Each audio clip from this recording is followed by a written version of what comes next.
Hello, this is Mrs. W. The youngsters who got on were unaware of the bus's route down the East Hill and along the front rather than straight down through the town. They'd anxiously asked Mrs. Wiltshire about it when it diverted from the norm, and Mrs. Wiltshire had enjoyed reassuring them that they would arrive at the station, that the route was more scenic and enjoyable, and that what with roadworks, traffic lights and such, it was probably just as quick. Her detailed knowledge established her authority. For a moment she was back with the glory days, the tyranny of Mother Knows Best. The hippie woman was always on the bus. They'd never spoken, but that was how Mrs. W. thought of her. She wore cotton skirts with Indian prints on them in the summer, and sandals like a tourist. A sure sign as far as Mrs. W. was concerned. Now she chipped in. I'm not altogether sure that is true about it being as quick. There are hazards along this route too. I sometimes think it is little more than miraculous the way they get round the parked vehicles on that sharp downhill bend.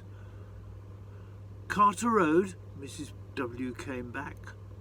Such turns of phrase as hazards along the route and little more than miraculous defied the hippie image and required a re-establishing of her authority.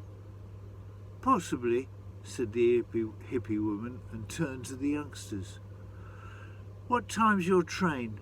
This reaches the station at 10:02 and the London train is on the hour. There was mutual reassurance. They would make their connection. I'm not altogether sure had been a contradiction, even if it was diplomatically phrased as opinion. Possibly implied doubt, when there was none. It was Carter Road. And the dismissive way she turned her back and spoke to the children. Besides, knowing the time of the London train was subject changing, and the sort of knowledge a foreigner rather than townsperson would have, and despicable one-upmanship. Mrs. W. took up the challenge with a return to the respectable agenda of buses.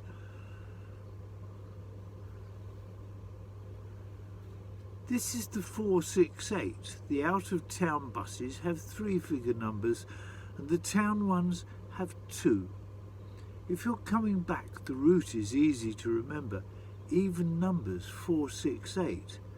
The out-of-town ones nearly all come in along the front.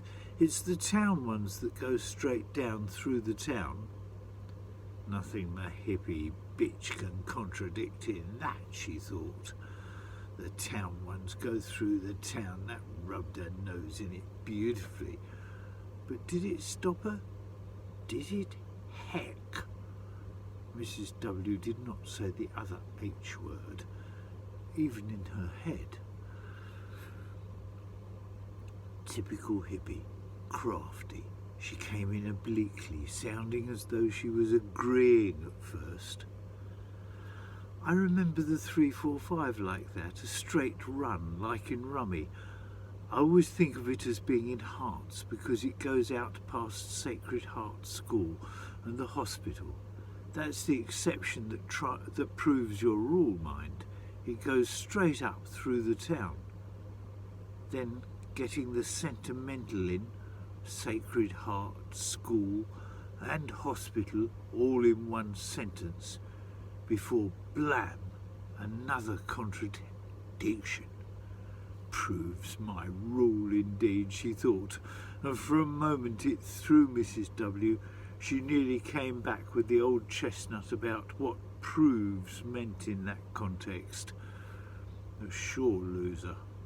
Flustered, she stalled for time.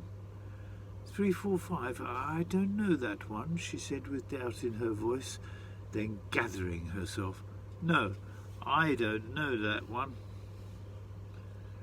She'd recovered. The doubt had gone along with the numbers. Its previous presence only served to emphasise the certainty of the second statement. The I was emphasised in a way that showed if Mrs. W didn't know it, it wouldn't be worth knowing. The second emphasis on that and the loss of 1 after it and 3, 4, 5 before stripped it of identity and reduced it to a negligible quantity, took away all its credibility, possibly not even a bus. Mrs. W's use of words, tone, emphasis and accent, in short of every aspect of the spoken word, could be devastating in casual conversation. When she applied her mind to it, there was no standing against it. Satisfied, she decided to offer a truce.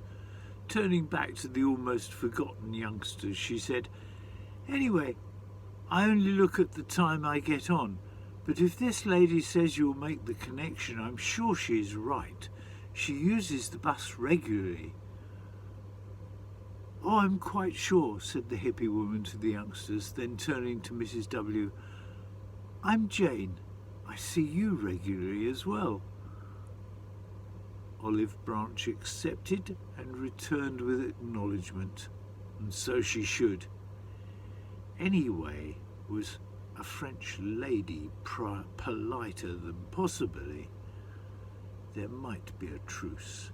That didn't mean one forgot the fallen or the battles. "Evelyn," said Mrs. W, "I'm on my way into Debenhams to look at pillows." "Dependable quality," said the hippie woman. That sort of consumer knowledge deserved some recognition. I must remember Jane and stop thinking of her as that hippie woman, thought Mrs. W, and aloud, "And it's a good way to start the day with the coffee in the restaurant. Lovely sea views." "The coffee's good. I'm not sure how much I would trust them with anything else," said Jane. It was not exactly a breach of the truce, and there was an element of truth to it. They kept the fish warm too long, and she found a dirty knife twice.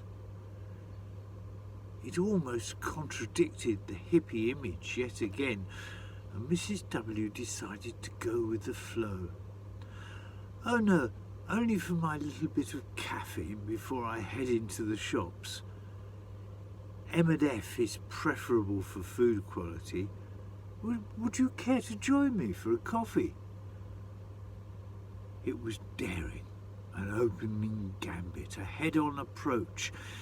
Mrs. W felt the situation deserved it. "That would be a nice way to start the day.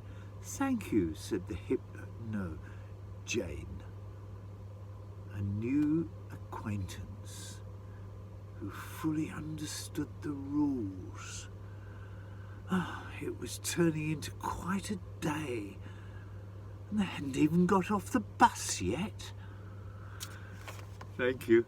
Don't forget to subscribe. There are always new ones being added. Thank you. Bye-bye.